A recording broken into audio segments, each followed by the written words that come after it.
सूत्र के 28वें मोक्ष मार्ग के अध्ययन में सम्यक पर चर्चा चल रही है।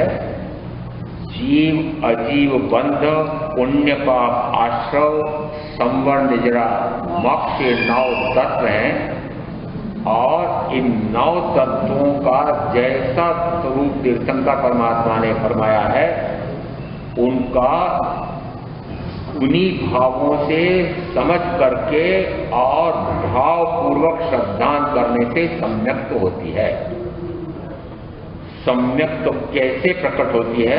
सम्यक्त प्रकट हो गई है तो उसे मुझे कैसे अनुभव आएगा, मैं कैसे नापूं कि मुझे सम्यक्त हो गई है, इस पर विचार करें।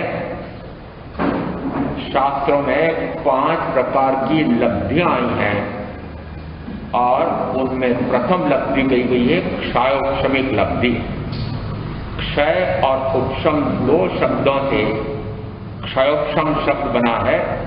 व्याख्या प्रकृति सूत्र के 14.7 में 5 प्रकार के भाव आए हैं। उनमें से एक क्षयोक्षमिक भाव होता है और क्षयोक्षमिक भाव के कारण से फिर क्षयोक्षमिक लब्धि प्रकट होती है। तो वह लब्धि कौन सी है? तो कहा जिस समय वह पूर्वोपार्जित कर्म का उदय आता है, उस कर्म के उदय में जो उदय में आया है उसका तो अभाव करता है और सत्ता में वे अनंत घाती पर्यवत पड़े रह जाते हैं और जो ऐसे अन्य उपशम करता है जो अभी उदय में नहीं आए हैं परंतु उनको उदय में आने के पहले उदयावस्था रहित कर देता है, उसे कहा जाता है उपशम। मूलतः कषाय इसमें कर्म का आश्रवण बंद कराने वाले हैं। तो कषाय में ये अनंतानुबंधी, अप्रत्याख्यानवर्णीय, प्रत्याख्यानवर्णीय और संजलन ऐसे इन 4 प्रकार के कषायों से ज्ञानावर्णीय, दर्शनावर्णीय, मोहनीय, अंतराय चारों घाती कर्मों का बंद पड़ता है और ये चारों घाती कर्म मेरे निज गुण, ज्ञान, दर्शन, सुख, वीर्य में क्रमशः हानि पहुंचाते हैं। इसलिए कहा जाता है कि ये कषाय कहें कि ये चारों घाती कर्म कहें, ये मेरे निज गुणों में निरंतर हानि करने वाले, अब इनका क्षयोक्षम। जिस समय वह इस प्रकार से अप्रशस्त कर्म प्रकृतियों के उन अनुभाव में निरंतर प्रति समय अनंत गुनी ही हानि करता रहता है। अनंत गुनी उनको न्यून न्यून न्यून न्यून कम कम कम कम करता रहता है। उस समय कहा जाता है वह क्षयोक्षमिक लब्धि प्राप्त होती है। अप्रशस्त कर्म प्रकृति, अप्रशस्त का अर्थ होता है कि जो निश्चित रूप से मुझे भयंकर हानि पहुंचाती है उसको नाम दिया अप्रशस्त। और अप्रशस्त में एकांत हानि करने वाले ये 4 कर्म हैं और दूसरे 4 और कर्म हैं, उनको कहा जाता है अघाती कर्म। ये अघाती कर्म, इनमें कुछ प्रकृतियां तो ऐसी होती हैं कि जो पुण्य प्रकृतियां हैं और कुछ ऐसी होती हैं कि जो पाप प्रकृति। यदि काषायिक प्रवृत्ति है, मन वचन काया, यदि कषाय भावों में या पाप भावों में प्रवृत्त हो रहे हैं तो मान लेना चाहिए कि एकांत दंडकारक ऐसे घाती कर्मों का बंद होगा। ये एकांत हानि करने वाले, इसका अर्थ हुआ कि ज्ञानावर्णीय, दर्शनावर्णीय, मोहनी और अंतराय, ये मेरे निज गुणों में निरंतर हानि करने वाले। तो ये कर्म उपार्जित कैसे होते हैं, इनका अनुभव कैसे बनता है? क्योंकि जीव के काषायिक भाव, अब वह क्या करता है, क्षयक्षमिक लब्धि में वह इनके अनुभाव को, रस को निरंतर हीन प्रति समय अनंत गुनी उनमें निर्जरा करता है। वह अब काम निर्जरा कहलाती है। अभी उसको कोई सम्यक की प्राप्ति नहीं हुई है, केवल प्रगत वाणी भी सुनी नहीं है, परंतु फिर भी कषायों को उपशमित करता है। उस समय यह लब्धि प्रकट होती है। 4 तो घाती कर्म, उनमें निरंतर अनुभाव या रस को मंद मंद मंद मंद करता जाता है। और दूसरी अपेक्षा से कहा कि 4 अघाती में क्या करता है, कि 4 अघाती में वह पाप प्रकृतियों का बंद करता है। ये अघाती में 2 प्रकार से होता है, घाती में एक ही प्रकार है। घाती कर्म तो इस प्रकार के हैं कि उसमें निरंतर मेरे निज गुण को हानि पहुंचाने वाले ही, अपेक्षा से प्राणातिपात से लगाकर मिथ्या दर्शन शल्य तक के भाव, ये अप्रशस्त प्रवृत्तियां हैं। और इन अप्रशस्त प्रवृत्तियों से एक ओर तो घाती कर्म का निरंतर आश्रय बंद होता है, और दूसरी ओर आघाती में पाप प्रकृति का बंद होगा। पाप प्रकृति का करेगी, ये चारों आघाती प्रतिकूल बंधेंगे, निकृष्ट बनेंगे। इसका अर्थ हुआ नाम कर्म जिसके कारण से यह शरीर का सहनन संस्थान मिलता है वह निकृष्ट होगा। गोत्र कर्म निकृष्ट कैसे होगा कि जो तिरस्कार से, दुत्कार से पुकारा जाता है, उसकी अवमानना की जाती है, कोई उसका आदर सम्मान नहीं होता है, उसे कहा जाता है वह नीच गोत्र कर्म है, यह पाप प्रकृति है। आयुष कर्म यह दीर्घायु की अपेक्षा से कहा कि अल्पायु का बंद करता है। 3 कर्म पूर्व के भाव में इस भाव के लिए मैंने उपार्जित किए थे। नाम, गोत्र और आयुष यह तो पूर्व के भाव में बांधे थे, उसके फलस्वरूप वर्तमान में ये तीनों मिले हैं। और वेदनीय कर्म यह प्रश्नगत समय से लगा करके पूर्व के काल, वर्तमान का भाव, पूर्व का भाव और पूर्व के भवों भाव में जो जो बांधते आए हैं उनका कभी भी फल आता है। उसमें से वेदनी में भी अब 2 करें कि वेदनी यदि मुझे प्रतिकूल फल दे रहा है तो मानना कि वह असाता वेदनी कर्म का पाप प्रकृति का बंध पड़ा है। और यदि शरीर साता, परिवार आज्ञाकारी, अनुकूल, भोग सामग्री प्रचुर, तो माने कि वह उत्कृष्ट वाला था।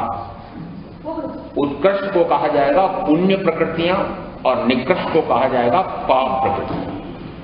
नाम, गोत्र, आयुष्य उत्कृष्ट कैसे होगा कि सहनन और संस्थान उत्कृष्ट मिलेगा, सत्कार से पुकारा जाएगा और आयुष्य लंबी होगी और वेदनी साता रूप मिलेगी। इस प्रकार से ये अप्रशस्त कर्म प्रकृतियां, उन अप्रशस्त कर्म प्रकृतियों को निरंतर प्रति समय अनंत अनंत गुनी वह हीन हीन हीन हीन करता जाता है। कैसे करेगा? करेगा यदि यह कहा जाए कि मुझे निरंतर हानि कर रहे हैं, ऐसा सामान्यतः समझ में आता हो, तो निरंतर वह इन पाप प्रकृतियों से, पाप से परे हटने का पुरुषार्थ करता है, उससे क्षयक्षमिक लब्धि प्रकट होती है। दूसरा इसमें आता है विशुद्धि लब्धि। क्षयक्षमिक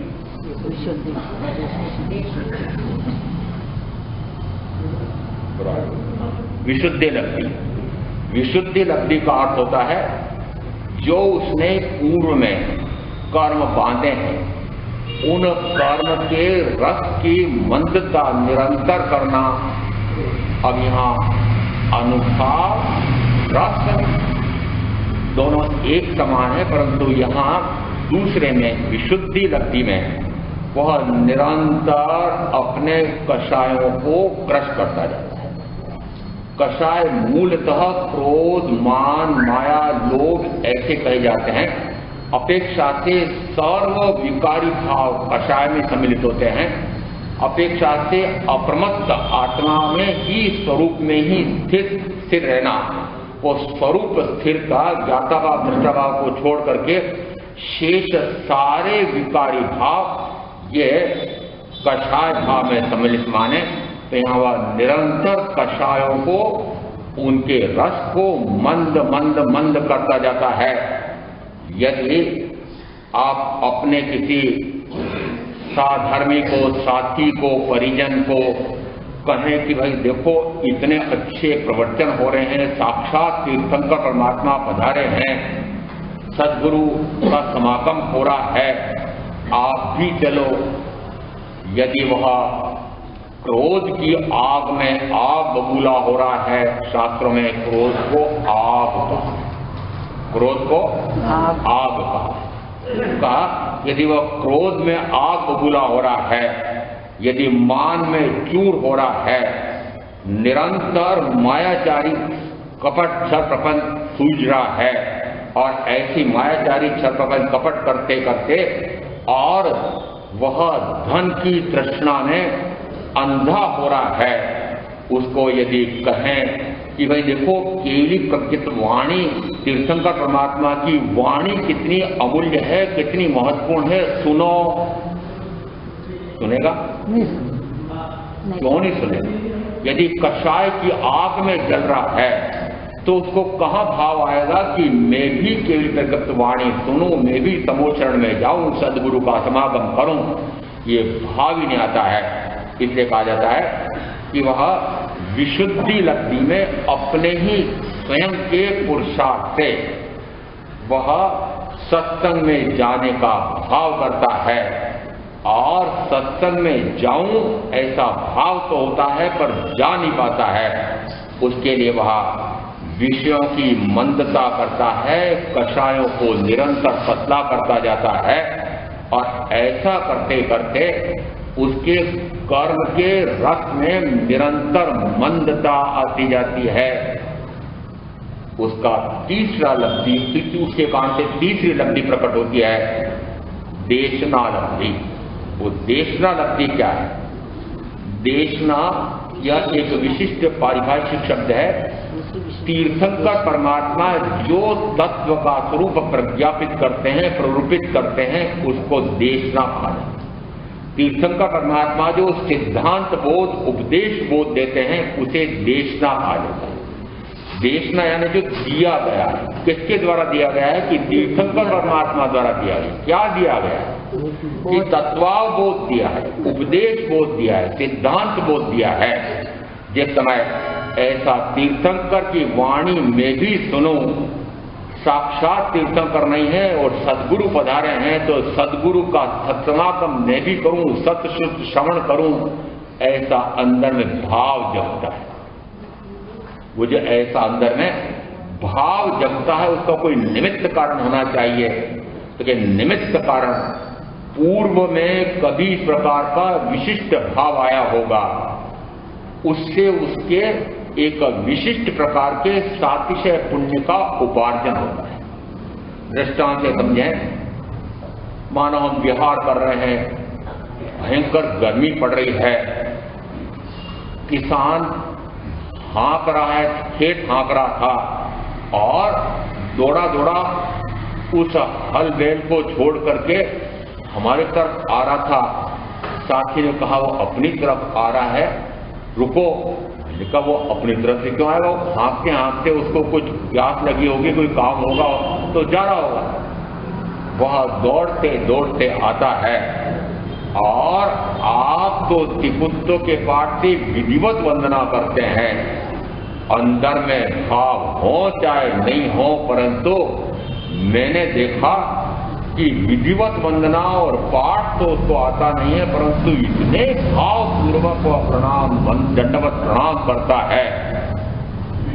जिस समय मजदूर खेत खोदने जा रहे हों, सड़क खोद करके मिट्टी डालने जा रहे हों, तगारी फावड़े सिर पर रखे हुए हैं और महाराज को आते देखा, देखते ही दूर से तगारी फावड़ा नीचे रखा और भावपूर्वक नमस्कार बहन करने लगती है। साथ में कोई चल रहा होता है, दूर दूर दूर दूर, मैं तो कुछ नहीं बोलता, वो दूर दूर कह करके उसका जो अंदर में गुरु के प्रति, और ये कोई सन्यासी हैं, घर बार परिवार के त्यागी हैं, अंदर में एक ऐसा अहोभाव भाव आ रहा था, इतना उत्कट भाव आ रहा था, दूर दूर दूर दूर। क्या कर दिया? भाव को मार दिया, भाव खत्म कर, भाव को मार दिया। मैं भी बोल सकता हूं, क्यों? मुझे पता है कि वह स्पर्श नहीं करेगी। यदि मुझे लगता है कि वह स्पर्श कर सकती है तो धीरे से पीछे पास रखा देता, अरे उसका भाव क्यों मन नष्ट कर रहे हैं? वो जो भाव है, यद्यपि वह कुछ भी नहीं जानती है कि ये कौन है, क्या है, उनके कौन से आत्मा के गुण हैं, कौन से 5 महावरत हैं, परंतु ये पता है कि निश्चित रूप से ये घर बार परिवार के भोगों के त्यागी हैं और जितना अपना सामान है कंधे पर उठा करके और पैदल पैदल चल रहे हैं, वो अहोभाव। न तो सत्संग में जाने का अवसर मिला, न सत्संग किया, न सुना, परंतु भाव कैसा रहता है? भाव रहता है कि मैं भी सद्गुरु के दर्शन करूं, मैं भी सद्गुरु की वाणी सुनूं। ऐसा पूर्व के किसी भी काल में, पूर्व के किसी भी भाव में किया होगा। किसने किया? ये जितने यहाँ बैठे हुए हैं, जो जो जैन धर्म को मानने वाले कुलों में उत्पन्न हुए हैं, मान लेना कि पूर्व में आपने ऐसे ही कुछ करके ऐसा एक विशिष्ट से विशिष्टतम पुण्य का उपार्जन किया, उससे अंदर में एक भाव आता है। वो पूर्व के पुण्य का निमित्त अंदर में भाव जगाता है और निमित्त रूप में फिर कोई ऐसे साधु सन्यासी सदगुरु उसको मिलते हैं, और चाहे जंगल में हो,